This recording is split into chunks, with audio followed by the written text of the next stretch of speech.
Walaupun waktu single ongkos yang dikeluarin tuh ada-ada aja gitu ya, itu gue nggak pakai perhitungan ya, jadi nggak di-pos-posin, jadi dia pakai ini banget langsung gitu kan. Nah tapi seiring berjalan waktu sekarang gue udah mulai pos-posin tuh, jadi rumus gue kalau dulu kan pernah ada lah pola penghitungan gue tuh 4321, ini gue ganti nih 532.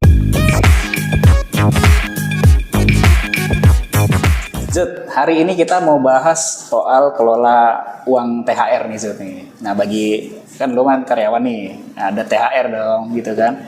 Nah ini kan kita pengen bahas supaya uang THR ini kita nggak cuma habis nih selewat. Biasanya kan banyak yang habis lebaran balik miskin lagi gitu kan.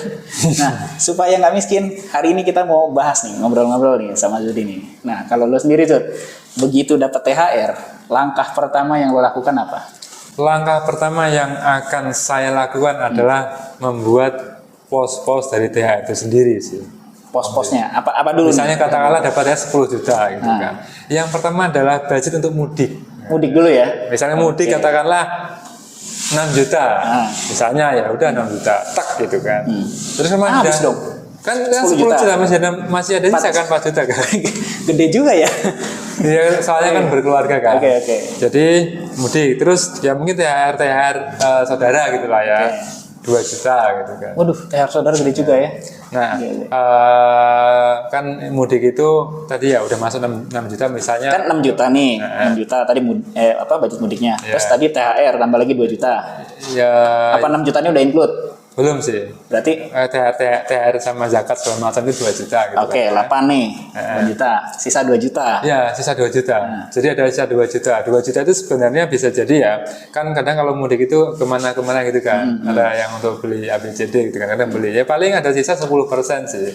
Nah, sisanya itu ditabungkan. 10% kecil amat. Itu mending ya Om Hendri. Karena aku baliknya ke Jawa dekat. Pernah iseng nanyain temen yang mudiknya di Manado atau di mana. Oh, itu lebih jauh lagi. Itu mahal ya. nunggu untuk pulang kampung itu 2 kali THR atau 2 tahun. Dan misalnya nih ya. Per 2 tahun dia baru pulang. Karena apa? Untuk naik pesawatnya aja udah berapa ya? 12 juta atau itu 12 juta PP ya? Iya baru pesawatnya aja gitu. Pesawatnya aja loh ya. Aja ya. Artinya kalau tadi aku mudik misalnya 6 juta, terus kemudian ada orang yang baru pesawatnya aja 10 juta, belum di sananya THR-nya bisa 20 juta. Makanya dia 2 kali THR baru bisa pulang. Gitu. Ngeri juga. Jadi lebih ekstrim. Masih mending ya. Aku ada sedikit spare untuk ya nabung atau diberiin apalah ya disimpan sebagai aset. Yang lain itu menggerogoti tabungan yang ada. Mudik tuh menggerogoti tabungan, tapi itu nggak masalah. Karena apa? Karena tujuan kita silaturahim gitu ya. Nanti tujuannya ada uang lain sebagai pengganti. Kayaknya ada deh di diskusi yang sebelumnya ya. Ya mau lebaran juga soalnya di sini. Oke. Itu agak ngeri juga ya, karena gue juga sama tuh punya pengalaman gitu ya. Ini kan proses ya. Sekarang bisa mulai mengelola keuangan itu juga karena proses gitu, karena tanggungan-tanggungan yang lama itu udah mulai selesai gitu kan. Dulu dia sama kayak gitu kan. Walaupun gue single gitu ya. Kalau lo kan berkeluarga itu kan sama. Gue pun waktu single ongkos yang dikeluarin tuh ada-ada aja gitu ya. Itu gue nggak pakai perhitungan ya. Jadi nggak di-pos-posin, dia pakai ini langsung gitu kan. Nah tapi seiring berjalan waktu sekarang gue udah mulai pos-posin tuh. Jadi rumus gue kalau dulu kan pernah ada lah pola penghitungan gue tuh 4321, ini gue ganti nih 532. Gimana tuh? Jadi begitu dapat THR 50% tuh gue pakai untuk kebutuhan lebaran. Apa tuh? Anggaplah kalau mudik lah ya. Dari 10 juta ya. Ya misalnya kayak mudik kalau 5 juta. Ya anggaplah mudik gitu ya. Mudik lah itu gue pakai gitu kan. Terus gue punya 30% itu untuk dana cadangan. Nah, ini dana cadangan kalau sewaktu-waktu memang harus pakai gitu kan. Nah, dan yang terakhir gue punya 20%. 20% itu untuk gue beliin investasi gitu ya, beli logam mulia. Kalau gue sih cenderung lebih banyak jatuhnya ke emas fisik gitu ya, emas fisik, perak fisik.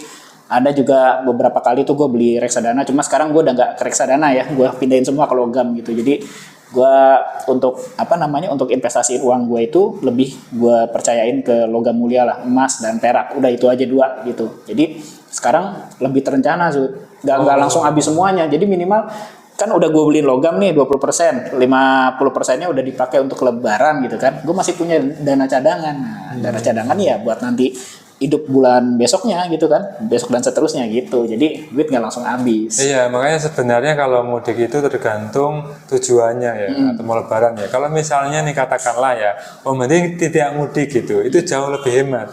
Misalnya kayak aku waktu kapan itu nggak mudik, uang yang harusnya THR bisa itu mudik itu nggak kepake tuh. Jadi ada spare langsung misalnya ya 6 juta gitu ya, lumayan banget itu kan dapat 6 juta. Gitu kan. Karena apa? Nggak mudik. Jadi yang kepake hanya tadi uang-uang hasil THR misalnya 2 juta sama 1 juta yang untuk jajan-jajan di lokal ya. Ada sisa 7 juta karena nggak mudik. Iya. Itu makanya kalau lebaran itu kadang ya orang mikirnya kenapa sih nggak pulang kampung? Satu memang dia nggak ada kampung. Iya. Yang kedua nggak ada uang. Betul. Karena pulang itu ya nggak cuma udah ketemu tapi ngasih, tetap ada budget lah ya. Terus ya minimal naik mobil, naik kereta, naik pesawat atau itu mungkin lumayan. naik motor ya, naik motor pun tetap sama motor. Kan ada ongkosnya kan. Ada ongkosnya juga, tapi yang paling penting lagi biasanya di situ kan pulang dari kota gitu kan, kemarin ada tetangga atau apa gitu kan kita ngasih uang kecil ya 2.000, 5.000 kali berapa orang gitu kan yang pada datang tamu-tamu. Itu yang tadi dimaksud THR itu. THR satu keluarga, satu orang yang berkunjung ke rumah. Karena kalau di Jawa itu modelnya ngunjungin gitu. Nah kalau di Jakarta pada ngunjungin nggak? Sama sih, biasanya dikunjungin yang apa, yang tua-tua gitu kan. Enggak, maksudku ini tetangga. Oh tetangga. Satu RT misalnya satu rumah ini ada 20, setiap orang tuh saling datang satu-satu enggak kan? Kalau yang apa kanan kiri ya iya gitu. Enggak, kan itu semua. Oh, enggak. Suatu kampung kalau di Jawa kayak gitu. Enggak. Satu kampung itu dimasukin semua bener. Oh enggak. Itu bener-bener ngikutin. Enggak. Belum pernah? Belum kayak pernah. gitu. Belum. Oh, karena kalaupun dulu di kampung gue ya di Tegal itu nggak gitu juga sih, tapi ya karena di tempat gue adalah yang rumah kakek gitu ya, itu yang pada datang tuh. Tapi saudara semua kan? Ya saudara sama tetangga yang di sekitaran situ gitu loh. Iya maksudnya. Gantian lah. Oh. Cuma kalau di tempat gue tuh lucunya kita ganti-gantian nih. Sekarang kita didatengin nih, habis itu nanti kita gantian nih kunjungan ke dia. Oh ya mirip. Nah itulah pola yang terjadi di Jawa itu. Seperti kalau di Jakarta, aku nggak pernah lihat soalnya. Jakarta enggak. Kalau Jakarta ya sekarang umumnya kayak gue kan udah lama juga nggak pulang kampung nih. Jadi ya cuma datang ke tempat keluarga yang tua aja, terus udah gitu aja. Di Jakarta enggak ya? Jarang lah gitu. Kalaupun tetangga ya paling kanan kiri aja gitu. Itu juga kalau di Sumatera seperti itu. Di Sumatera itu hanya ke saudara paling atau tetangga dekatnya aja udah. Kalau ini kan nanti satu RT banyak loh. Banyak bisa ya? 40-50 rumah loh itu muterin. Iya. Itu memang budaya di Indonesia seperti itu gitu ya. Tapi budaya yang bagus itu kan silaturahmi. Nah, gua ada kepikiran gini Sud ya. Jadi sebenarnya kita menghadapi Lebaran ini kan kadang-kadang uang THR kita mungkin pas-pasan gitu ya. Ya untung yang kalau gajinya gede kan THR-nya gede ya kan. Tapi kalau yang gajinya kecil misalnya gaji cuma 3 juta gitu kan. Dapat 3 juta ya 6 juta gitu kan. Jadi gue pikir-pikir harusnya kita mulai nabung nih. Nabung memang kita niatin untuk tabungan Lebaran gitu kan. Nambah-nambahin THR lah gitu, takut-takut kurang gitu kan. Jadi misalkan kita sisihin kayak 100.000, 200.000. Nah itu nanti kan namanya kita Lebaran kan setahun sekali tuh. Jadi kita udah ada tambahan tuh, terutama bagi teman-teman yang penghasilannya nggak besar gitu, yang 3 juta, 2 juta gitu kan. Itu nanti lumayan tuh dapat tutup juga gitu kan. Karena ya itu, karena budaya di kita juga kan kita nggak bisa gimana gitu ya, nggak punya uang ibaratnya ya. Pulang nggak bisa dong, pulang gitu aja nggak ada uang gitu kan. Ya minimal ada. Terus bagi-bagi pun kan misalkan ya anggaplah nggak banyak nih, misalkan cuma dikasih 2.000, 5.000 atau 10.000 gitu ya. Minimal kan ada gitu kan. Nah itu yang biasanya memang harus kita siapin gitu sih. Iya, ada kok sebagian itu yang modelnya seperti itu. Jadi waktu itu ketemu orang secara random bilang, enggak kok mas, saya enggak mau beli ini itu nanti buat Lebaran soalnya. Nah, disimpan gitu ya? Buat Lebaran nanti gitu. Jadi dia benar-benar ngerem sih Om Menteri, karena budget untuk Lebaran itu besar hitungannya kan. Tapi lebih luar biasa lagi ya kalau kita bisa nggak pakai uang THR loh. Jadi kita nabung memang untuk Lebaran, tapi THR kita nggak pakai. Pernah aku. Pernah. Waktu dulu, ya.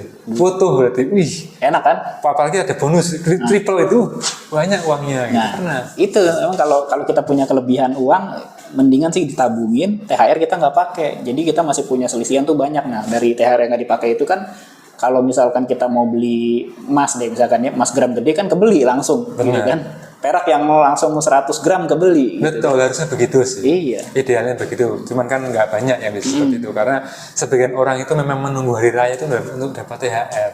Apasnya lagi ada orang-orang yang mau ke hari raya malah di PHK. Nah, itu banyak loh berita-berita kemarin ya, perusahaan-perusahaan mencat orang. Jadi banyak perusahaan yang ngakali supaya tidak bayar THR. Iya. orang dipecat begitu aja. Iya. Nah, entah habis dipecat Padahal dimasukin lagi. harusnya kalau gimana gitu. misalnya dia masuk Januari atau Februari, dapatlah 2 bulan, berarti kalau misalnya gajinya 10 juta misalnya, ya paling nggak dapatlah 1,5 atau 2 juta, lumayan daripada nggak ada gitu ya. Lumayan, apalagi yang udah deket-deket mau setahun Iya, gitu tapi kan. di PHK itu. Nah itulah makanya perlu jadi perhatian oleh pemerintah lah, perusahaan-perusahaan yang seperti ini yang tidak mengikuti aturan yang ada di Indonesia, itulah. Jadi sebenarnya kalau misalnya ada THR, entah itu THR yang mepet ataupun sisa, itu bisa jadi langkah awal untuk investasi, Om Henry. Benar banget. Jadi bagi teman-teman yang masih pemula, misalkan di hari-hari biasa nggak ada uang lebih gitu kan, tiba-tiba dapat THR, uangnya jadi banyak. Nah, tadi tuh pos-posin dulu. Nah, kalau untuk pos-posinnya terserah ya, mau investasinya mau yang polanya kayak Zudi dulu dihabiskan untuk lebaran.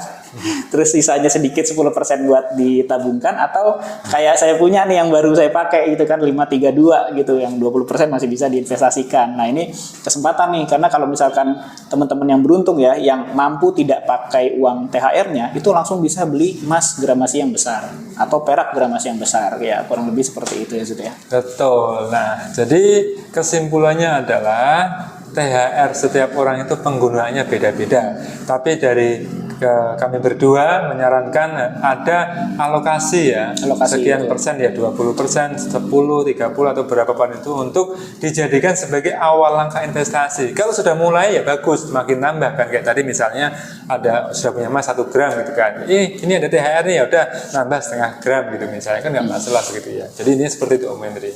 Oke.